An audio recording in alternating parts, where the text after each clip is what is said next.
जा रही है। हालांकि फाइनल लिस्ट 15 मार्च को जारी होगी। इसके बाद चुनाव की अधिसूचना जारी की जाएगी। अप्रैल तक गांव प्रधान चुन लिए जाने की संभावना है। इसी बहाने हम ये जानने की कोशिश करते हैं कि गांव का प्रधान बनने की योग्यता क्या होती है, ग्राम प्रधानों का चुनाव कैसे होता है, उनका काम क्या होता है, उनके अधिकार क्या होते हैं, प्रधान चुने जाने पर क्या सांसदों विधायकों जैसी कोई सैलरी भी मिलती है, गांव के विकास के लिए उन्हें हर साल कितना फंड मिलता है, अगर किसी प्रधान को 5 साल का कार्यकाल पूरा होने के पहले हटाने की जरूरत आन पड़े तो कैसे हटा सकते हैं। एक एक करके इन सभी सवालों को जवाब देंगे इस वीडियो में।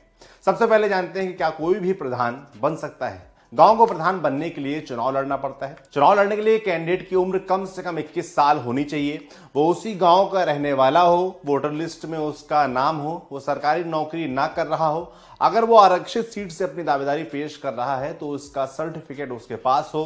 कई राज्यों ने अपने यहाँ प्रधानी के चुनाव में शैक्षिक योग्यता जैसे 8वीं या हाई स्कूल पास या बच्चों को लेकर कई कुछ सीमाएं तय की हैं। जैसे कि ग्राम प्रधान का चुनाव वही लड़ सकता है जिसके 2 ही बच्चे हैं। अब बात करते हैं पंचायत चुनाव में आरक्षण की। पंचायत चुनाव से पहले राज्य निर्वाचन आयोग गांव की जनसंख्या के अनुपात और रोस्टर व्यवस्था के आधार पर SC ST OBC के लिए सीट निर्धारित करता है। वर्तमान में कई राज्यों में महिलाओं के लिए पंचायती राज अधिनियम में 50% सीटें आरक्षित हैं। गांव में उसी वर्ग का सरपंच बनता है जिस वर्ग के लिए पंचायत में सीट आरक्षित की गई है। महिला सीट निर्धारित है तो वहां सिर्फ महिला ही सरपंच बन सकती हैं। इसी प्रकार SC ST OBC के लिए निर्धारित सीट पर उसी वर्ग की महिला या पुरुष उम्मीदवार हो सकते हैं। उत्तर प्रदेश राज्य निर्वाचन आयोग के मुताबिक इस बार ग्राम प्रधान पद के प्रत्याशी को नामांकन पत्र के लिए 300 रुपए और 2000 रुपए जमानत राशि देनी होगी। चुनाव प्रचार पर उम्मीदवार कितना खर्च कर सकते हैं यह भी राज्य निर्वाचन आयोग ही तय करता है। वर्ष 2011 की जनसंख्या के मुताबिक 16 करोड़ की ग्रामीण आबादी वाले उत्तर प्रदेश में 59,163 ग्राम पंचायतें हैं। औसतन एक ग्राम पंचायत में 2700 लोग रहते हैं। अब आपको बताते हैं गांव के प्रधान का काम क्या होता है। एक लाइन में कहें तो गांव का विकास करना, गांव की सड़कों का निर्माण कराना, पानी निकासी की व्यवस्था करना, गांव वालों के पशुओं के पीने की पानी की व्यवस्था करना, किसानों की फसलों की सिंचाई के लिए सरकारी ट्यूबवेल की व्यवस्था, नालियों की साफ सफाई का काम, ग्राम पंचायत के सार्वजनिक स्थान जैसे मंदिर मस्जिद आदि स्थानों पर लाइट की व्यवस्था करना, पंचायत में अलग अलग धर्म व समुदाय के लोगों के लिए दाह संस्कार स्थल और कब्रिस्तान की देखरेख का काम, कब्रिस्तान की 4 दीवारी का निर्माण भी ग्राम प्रधान को ही करना होता है। इसके अलावा बच्चों के लिए खेल के मैदान का इंतजाम करना, ग्राम पंचायत में जन्म मृत्यु विवाह आदि का रिकॉर्ड रखना जिससे जनगणना जैसे कामों में आसानी हो, शिक्षा के अधिकार के तहत 1 से लेकर 8वीं तक बच्चों की शिक्षा की मुफ्त व्यवस्था करना, ग्राम पंचायत स्तर पर बच्चों, किशोरियों और गर्भवती महिलाओं के स्वास्थ्य की जिम्मेदारी आंगनबाड़ी कार्यकर्ताओं की होती है। वो काम कर रही हैं कि नहीं, सभी को पोषाहार मिल रहा है कि नहीं, ये सब देखने की जिम्मेदारी भी ग्राम प्रधान की ही होती है।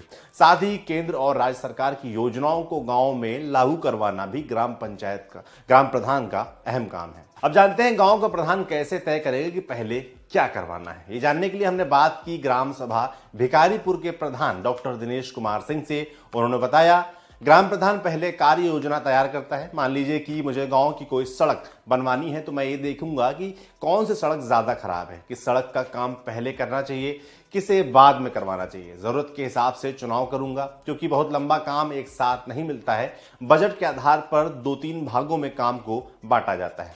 दिनेश कुमार ने आगे बताया, मान लीजिए कि हमने कार्य योजना बनाई, उसका पैसा पास हुआ। अगर 60 मीटर पाइप डालना है तो जो भी रिक्वायरमेंट होगी उसके लिए दुकानदार या होलसेलर कोटेशन देगा।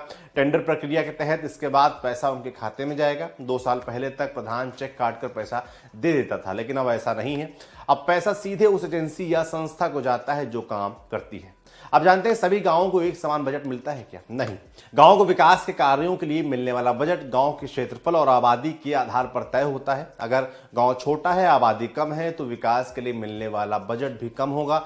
लेकिन गांव का क्षेत्रफल ज्यादा है, आबादी भी ज्यादा है तो बजट भी ज्यादा मिलेगा। डॉक्टर दिनेश कुमार सिंह बताते हैं कि छोटा गांव है तो 2-3 लाख का बजट 1 साल का आता है। कुछ अलग से आ गया तो 5 लाख तक हो जाता है। बड़े गांव के लिए हर साल 10 से 15 लाख तक का बजट हो सकता है।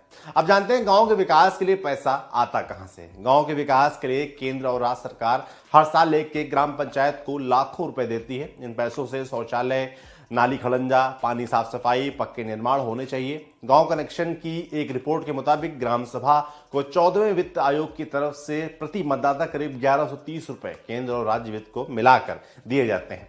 इनमें मनरेगा और गरीबी उन्मूलन समेत कई योजनाएं शामिल नहीं है, यानी औसतन हर पंचायत को 7 से 10 लाख रुपए मिलते हैं। गांव प्रधान को काम कराने में किस तरह की दिक्कतें आती हैं ये भी समझ लीजिए। एक गांव में कई विचारधारा के लोग रहते हैं, इनमें कई पार्टियों के समर्थक भी होते हैं। दिनेश कुमार का कहना है कि वैसे तो छोटी मोटी दिक्कतें आती रहती हैं, लेकिन उनका समाधान हो जाता है, किसी तरह की अड़चन नहीं आती है। अगर आप व्यवहार कुशल हैं तो मान लीजिए कि आप कोई सड़क बनवा रहे हैं, 8 फीट का रास्ता है, पता चला कि जिसके दरवाजे के सामने से जा रही है वो कह दे कि हमारे सामने से नहीं जाएगी।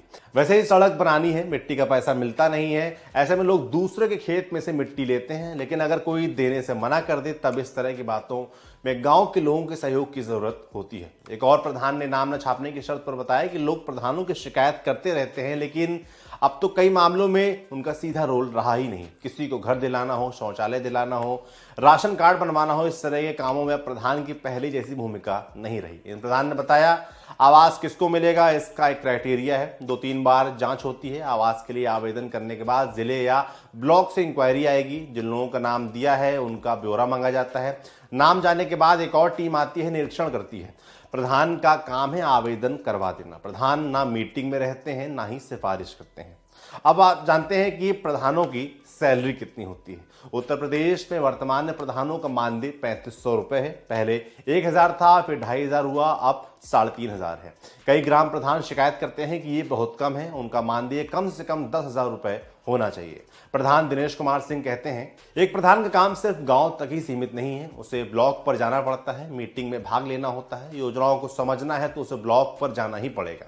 ग्राम सेवक का काम 24 घंटे का होता है। प्रधानों का मानदेय कम से कम 10,000 रुपए होना चाहिए, उससे प्रधानी लड़ने का जज्बा बढ़ेगा, कार्य करने की क्षमता बढ़ेगी। 5 साल तक 10,000 मिलेगा तो लगेगा कि हम लोगों का सम्मान है, पढ़े लिखे लोग आएंगे, युवा पीढ़ी आएगी तो गांव का और विकास होगा। अब जानते हैं क्या प्रधान को 5 साल से पहले हटा सकते हैं? अगर ग्राम प्रधान ठीक से काम नहीं कर रहा है तो उसे पद से हटाया जा सकता है। समय से पहले पदमुक्त करने के लिए एक लिखित सूचना जिला पंचायत राज अधिकारी को देनी होती है। इसमें ग्राम पंचायत के आधे सदस्यों के हस्ताक्षर होने जरूरी होते हैं।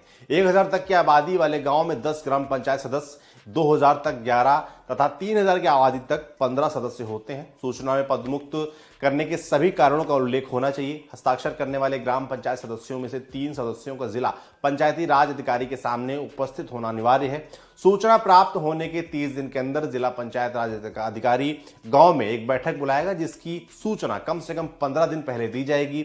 बैठक में उपस्थित और वोट देने वाले सदस्यों के 2/3 बहुमत से प्रधान को पदमुक्त किया जा सकता है।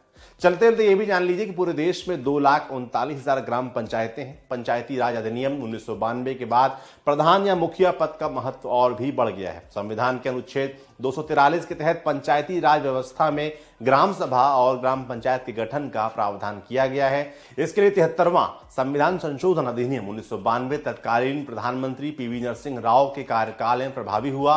विधेयक के संसद द्वारा पारित होने के बाद 24 अप्रैल 1993 से 73वां संविधान संशोधन अधिनियम लागू हुआ। 24 अप्रैल को राष्ट्रीय पंचायत दिवस के रूप में भी मनाया जाता है। आपके लिए जानकारी लाए थे हमारे साथी डेविड। देखते रहिए दी लल्लन टॉक।